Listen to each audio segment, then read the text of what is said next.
ترجمان دفتر خارجہ نے پاکستان پر گولڈن ٹیمپل کو نشانہ بنانے کا بھارتی فوج کا الزام مسترد کر دیا. کہا پاکستان کے گولڈن ٹیمپل جیسے مقدس مقام کو نشانہ بنانے کا تصور بھی نہیں کیا جا سکتا. بھارتی الزام بے بنیاد اور ناقابل قبول ہیں. بھارت نے خود 6 اور 7 مئی کی درمیانی شب پاکستان میں عبادت گاہوں کو نشانہ بنایا. پاکستان سکھ مذہب کے مقدس مقامات کا محافظ ہے. ہر سال ہزاروں سکھ یاتری پاکستان آتے ہیں. بھارتی الزامات کا مقصد اپنے قابل مذمت اقدام سے توجہ ہٹانا ہے. چین پاکستان کا آئرن بردر ہے. پاکستان سے تعلقات کو ترجیح دیں گے. نائب وزیر اعظم اسحاق ڈار سے ملاقات میں چین کی کمیونسٹ پارٹی کے انٹرنیشنل ڈپارٹمنٹ کے وزیر لیو جیان چاؤ کی گفتگو. اسحاق ڈار نے پاکستان کی خود مختاری اور بنیادی مفادات پر چین کی حمایت کو سراہا. دفتر خارجہ کے مطابق دونوں رہنماؤں نے دونوں ملکوں کے درمیان سیاسی روابط مزید مضبوط بنانے پر اتفاق کیا. اسحاق ڈار کی چینی ہم منصب سے ملاقات ہوگی. حالیہ پاک بھارت کشیدگی سمیت علاقائی اور عالمی امور پر بات ہوگی. پاکستان، چین اور افغانستان کے وزرائے خارجہ سہ فریقی ملاقات بھی کریں گے.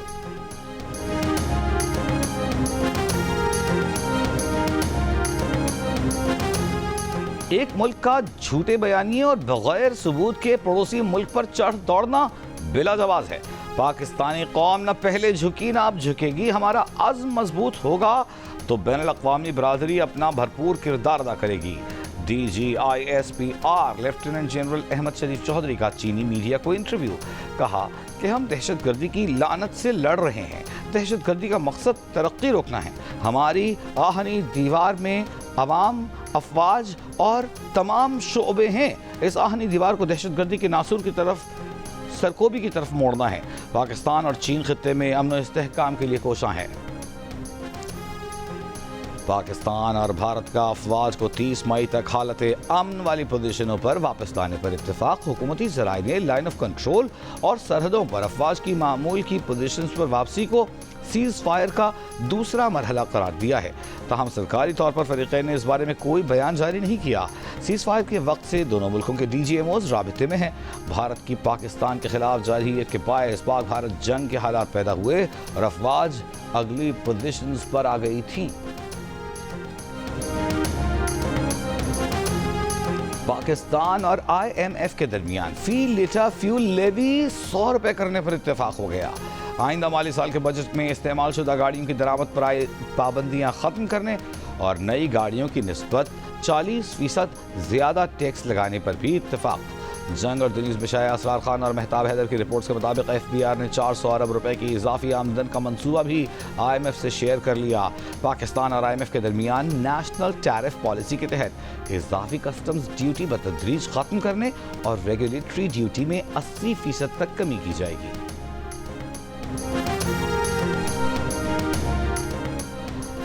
وزیر اعظم نے وفاقی کابینہ کا اجلاس آج سپہر 3 بجے طلب کر لیا. ذرائع کا کہنا ہے کہ اجلاس میں ملک کی سیاسی و معاشی صورتحال پر غور کیا جائے گا. پاکستان بھارت کے درمیان کشیدگی کا بھی جائزہ لیا جائے گا. تحریک انصاف تسلیم کریے کہ 10 مئی کے بعد سارا منظر نامہ تبدیل ہو چکا ہے. PTI کارکنوں کی ٹرولنگ اور نفرت انگیزی کے باوجود پاک فوج اور آرمی چیف کا قد بہت بلند ہو چکا. اب کوئی ٹرمپ، کوئی رکن کانگریس ان کی مدد کو نہیں آئے گا. تحریک عدم اعتماد محض خواب اور سراب کے سوا کچھ نہیں. ملک آگے بڑھ رہا ہے، معیشت بہتر ہوئی. عدم اعتماد کا کوئی جواز نہیں. مسلم لیگ ان کے سینئر رہنما عرفان صدیقی کے پروگرام جیو پاکستان میں گفتگو. کہا مسلم لیگ نون کی حکومت انتقام در انتقام کی پالیسی پر بالکل کاربند نہیں. ہم نے کسی پر منشیات اور غداری کا مقدمہ نہیں بنایا. بانی PTI پر مقدمات بڑے ٹھوس ہیں. ان کے پاس عدالتوں میں خود کو بے گناہ ثابت کرنے کا آپشن موجود ہے.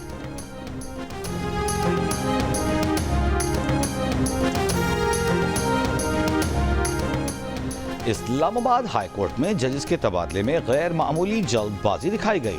اصل مقصد جسٹس سرفراز ڈوگر کو لانا تھا. باقی 2 ججز کا ٹرانسفر تو محض دکھاوے کے لیے کیا گیا. ججز ٹرانسفر کے عمل میں چیف جسٹس پاکستان نے بامعنی مشاورت ہی نہیں کی. لاہور ہائی کورٹ کے بار کے وکیل حامد خان کا سپریم کورٹ میں موقف. آئینی بینچ کے رکن جسٹس نعیم اختر افغان نے کہا ججز ٹرانسفر کے عمل میں مشاورت نہیں بلکہ رضامندی لینے کی بات ہے. دوران سماعت جسٹس محمد علی بظر نے ریمارکس دیے کہ اصل سوال سینیورٹی کا ہے. اسلام آباد ہائی کورٹ ججز تبادلہ اور سینیورٹی کیس کی سماعت کل تک ملتوی.